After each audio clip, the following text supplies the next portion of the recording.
The Five Nights at Freddy's franchise has a total of 10 different games that create deep and complicated story, and a part of that story is finally being made into a movie. Fans like myself have waited over 8 years for this movie to be released, and after waiting for so much time, fans are expecting a lot. From just the 2 trailers alone, there's already been a lot of controversy around certain aspects of the movie. Some people aren't happy with certain decisions, while other people think we should just be happy that we're even getting a FNAF movie. I think both sides bring up valid points, but because of the controversy, I also think it brings up an important question. Should we be worried for the Five Nights at Freddy's movie? In order to answer this question in the video, we first need to understand what's been the point of discussion and what people are truly worried about. So far I've seen this being broken up into 3 similar categories, with them being the animatronics, the story, and the characters. Starting with the animatronics, let's address the elephant in the room, the eyes. Now the eyes have been everywhere on TikTok, Instagram, and YouTube, but for good reason, because truthfully they just don't look good. Now I know there's a popular theory going around that the eyes are red because William Afton is controlling them, and when the spirits of the children are in control, they would be similar to the eyes from the games. But this theory doesn't make sense. Why would William Afton control the animatronics if we know he hired Michael as a security guard? Even if this theory does turn out to be true, it doesn't dismiss the fact that the red eyes just don't look good. People also bring up the fact that the red eyes have been in the games before, which is true. But in these games, the entire eye is glowing red and it isn't glowing that bright. Here it isn't distracting and instead it's actually intimidating. So again, no matter what the excuses are, the eyes just don't look good. Or at least in the first trailer. In the second trailer, we don't actually get any shots of the red eyes. Instead, we get these toned down glowing orange eyes where you can actually see them, and I think these are so much better. The orange eyes would still relate to the popular theory, and these could actually be scary, so I hope the movie sticks with these for the final product. Now with all of that said about the eyes, should we be worried about them? My simple answer is no. I trust Scott Cawthon and the team that is making the movie. Even if I end up hating the eyes, I still think the movie is going to be amazing, and by the end of it, the eyes just won't matter. But what about the animatronics themselves? When the trailer was first leaked, many people were quick to worry about the designs of the animatronics since they look more like a suit or a puppet.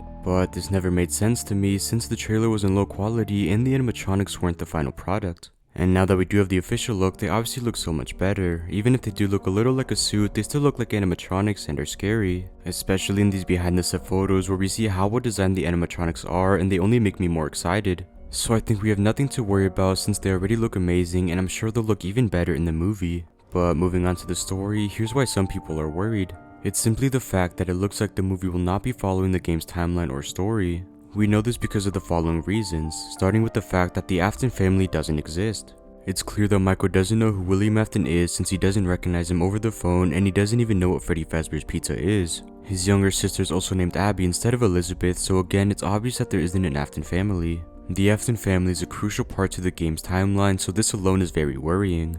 Vanessa is also in this game even though she doesn't make an appearance until FNAF's security breach. We also have Golden Freddy helping Abby, which is something we've never seen before. Another big difference is that we see Springtrap even though he doesn't make an appearance until FNAF 3, which is 30 years after the first game. There's so many other differences that I haven't even mentioned, and again this movie won't be following the game's timeline, which can be worrying. But in my opinion, I don't think it's something we should be worried about at all. If the movie were to use the game's timeline, they would answer and solve all of the mysteries within it, and this is something none of us would want. These mysteries are a big part of the community, and they're reason for so many theories and videos that have been made on the franchise. And if these mysteries were solved for us, then there would be no need for theories, and again no one would want that. Instead, if the game were to have its own timeline like it's suggesting, then even more theories and videos could be made which would just add to the lore. The only way I see this as a problem is the fact that there will now be 3 separate timelines, the games, the books, and the movies, which may be confusing. But I mostly see this as a positive thing, and I don't think there's anything to worry about. And finally, moving on to the characters, here's why some people might be worried.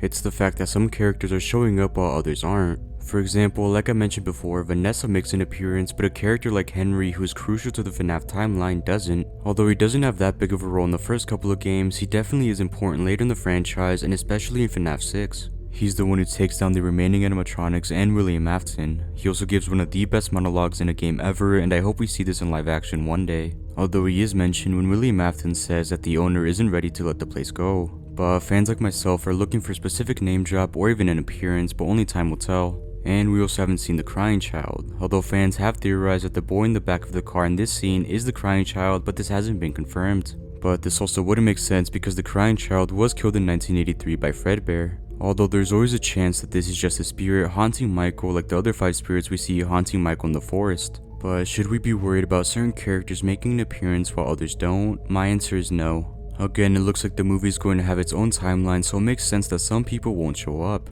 I trust them to deliver a new and engaging story that will do the original justice. And with all that said, should we be worried for the Five Nights at Freddy's movie? Absolutely not. Honestly, I don't even see a reason to be. Sure, there might be some issues with certain design or story choices, but I trust Scott Cawthon and I think we all should. He brought us what is arguably the best horror franchise ever, and we have no reason to believe that he won't bring us the best horror film franchise ever. We all just need to appreciate the work and effort everyone is putting into this movie, and we all just need to be grateful. I know this movie will be amazing and the 3 months couldn't come sooner. But with all of that said, this was my answer to one of the most important questions regarding the FNAF movie. I hope you guys enjoyed this video and make sure to like and subscribe for more content like this. Thanks for watching.